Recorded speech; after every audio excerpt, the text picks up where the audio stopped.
Welcome to the Prepper Almanac.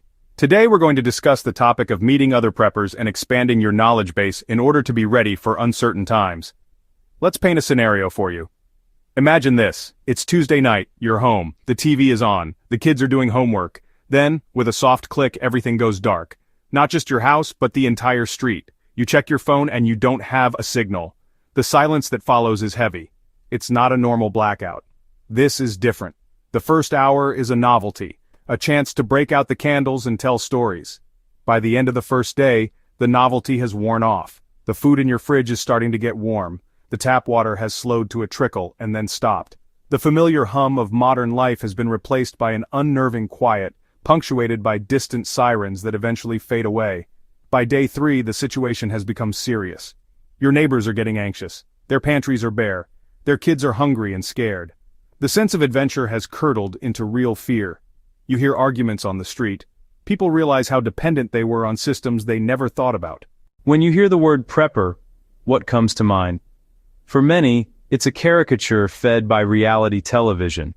You might picture a paranoid loner, holed up in a concrete bunker, surrounded by an arsenal of weapons and a 10-year supply of freeze-dried meals. You might imagine someone who has completely disconnected from society and convinced the apocalypse is scheduled for next Tuesday. This stereotype is not only inaccurate, it does a huge disservice to millions of ordinary, rational people who simply believe in being prepared for the unexpected. These are your neighbors, your coworkers, and your friends. They are nurses, teachers, plumbers, and firefighters. The reality of prepping is far less sensational and far more practical. It's not about fear. It's about self-reliance. It's about taking personal responsibility for your own well-being and that of your family. Think of it like car insurance. You don't buy car insurance because you expect to crash every time you drive. You buy it so that if you do get into an accident, you have a system in place to handle the crisis. Prepping is life insurance you can actually use while you're alive. It's a safety net that you build yourself. There is a fine line between being prepared and being paranoid, and a true prepper lives on the correct side of that line. The mindset isn't one of constant high-alert anxiety. It's not about seeing threats around every corner and trusting no one. Instead, the prepper mindset is one of calm, quiet confidence. It's a state of situational awareness, not fear. You are aware of potential risks, such as a storm on the horizon, a fragile economy, an aging power grid, or even a complete societal collapse. But you don't let that awareness paralyze you. Instead, you let it motivate you to take practical, logical steps to mitigate those risks. This mindset is built on a foundation of proactive problem solving. They think ahead. They ask what if, and then they formulate a plan. What if the power goes out in winter? The plan is to have blankets, a safe indoor heat source, insulated curtains. What if I lose my job? The plan is to have an emergency fund, updated job skills, a network of professional contacts. This is not doomsday thinking. It is responsible adult thinking. It's about taking control of the things you can control, so you are better equipped to handle the things you can't. Prepping isn't a one-time event where you go out and spend a fortune on gear and then you're done.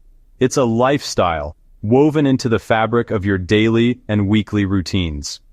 It's a series of small, consistent habits that build resilience over time. One of the most fundamental habits is the one for me, one for the pantry rule. Every time you go grocery shopping, buy 2 of a non-perishable you regularly eat. This can be items such as pasta, canned tuna, and rice. One goes into your normal pantry for immediate use, the other goes into your deep pantry or long-term storage. This simple habit, practiced consistently, will build a robust food supply without a huge upfront cost or drastic change. Another daily habit is practicing situational awareness. This doesn't mean being paranoid, it means paying attention to your surroundings. When you enter a building, make a mental note of the exits.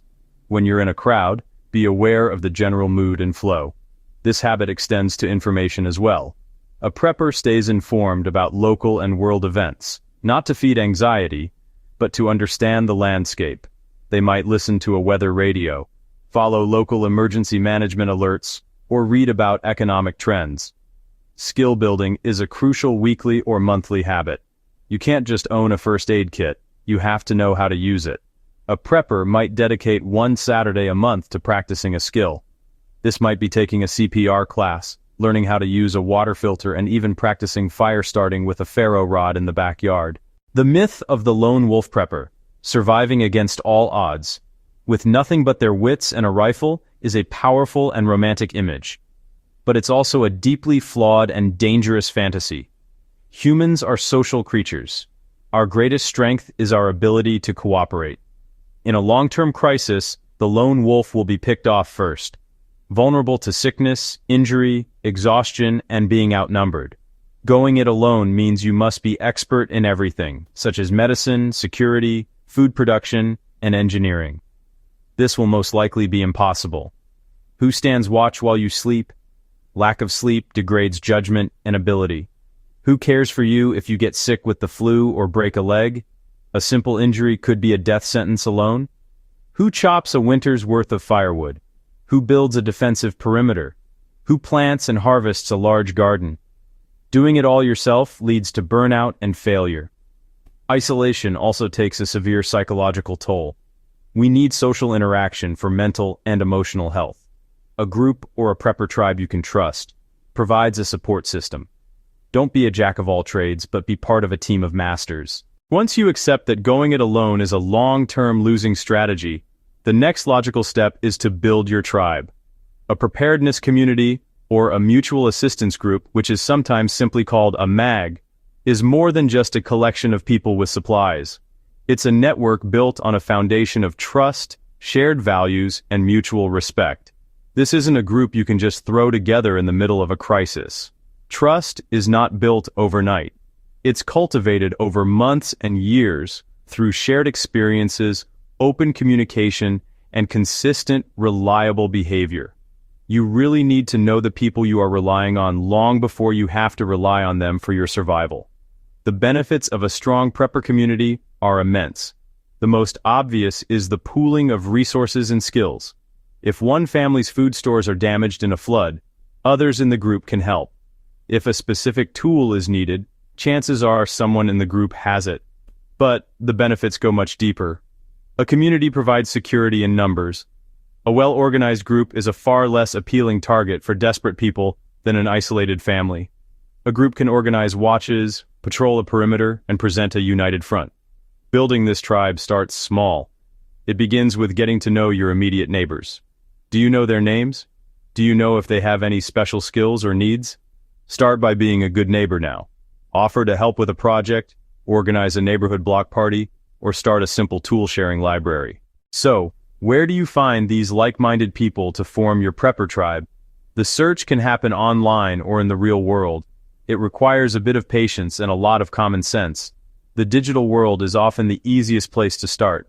Online forums, social media groups, and prepper websites are a great starting point. These are great for learning, asking questions, getting a feel for the community. You can find groups focused on regions like Pacific Northwest preppers, specific interests, homesteading, and even gardening skills. Connect with people who are miles away or just down the street. However, approach online groups with caution. The internet can attract unstable individuals or people with ulterior motives. OPSEC. Be careful how much personal info you share offline. Find people already practicing preparedness skills. Check out community gardening clubs, or even canning and food preservation classes at a local junior college. First aid and CPR courses from the Red Cross, and a good place to meet people as well. Ham radio club meetings or CERT training programs are definitely places to check out for like-minded folks. These folks show proactive, hands-on interest in this topic. When meeting someone from online, use extreme caution. Always meet in a public place for the first several times. This can be places like a coffee shop, a park, or a busy restaurant. Go with a friend or fellow prepper. Let someone else know where you're going and who you're meeting. Trust your gut. The idea of prepping can feel overwhelming. You see people with years of supplies and a dizzying array of skills, and it feels impossible to catch up. Don't fall into that trap. The journey of 1,000 miles begins with a single step, and the same is true for preparedness. The secret is to start small, be consistent, and build momentum. The easiest and most impactful first step is to secure your water supply. A person can survive weeks without food, but only a few days without water. Your goal should be to have 1 gallon of water per person per day. Start by buying a few cases of bottled water every time you go to the store and stashing them away. That's it. You've just taken a huge step. Once you have a week's worth of water, pick another small manageable goal. Focus on food next. Don't go out and buy $1,000 worth of survival food you've never tasted. Instead, start building a 3-day supply of non-perishable food that your family actually eats. This will be canned soups, pasta, peanut butter, crackers, things that don't require cooking or refrigeration. Put it all in a box or a plastic tub and label it. Congratulations, you now have a 72-hour emergency kit. While you are slowly building your physical supplies, start building your knowledge. Pick one skill you want to learn this month. Just one. Maybe it's basic first aid, and go from there.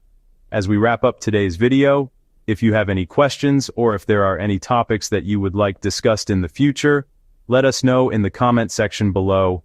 We love to get video ideas from the community, and be sure to like today's video and subscribe to the channel in order to be notified of the next prepper video we release. Also check out the link in the description for a list of offers of free prepper gear and free prepper items to check out. And thanks for swinging by the Prepper Almanac today. It's appreciated.